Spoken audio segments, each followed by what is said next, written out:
আপনাকে কাজ শেখানোর দায়িত্ব আমার। আপনি শুধু দেখুন এবং লিখে রাখুন।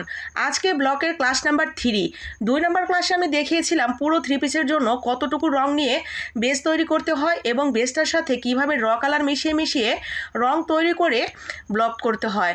তো ওই দিন আমি একটা ওড়নাতে ব্লক করেছিলাম, সেই ওড়নার সাথে আমি মিল রেখে আজকে জামা এবং পায়জামার কাজ করব। পুরো একটা 3 পিসের সেট হয়ে যাবে। তো ওই দিন যে আমি বেসটা তুলে নিয়েছিলাম সেই বেসটাকে 2 ভাগ করে নিয়েছি।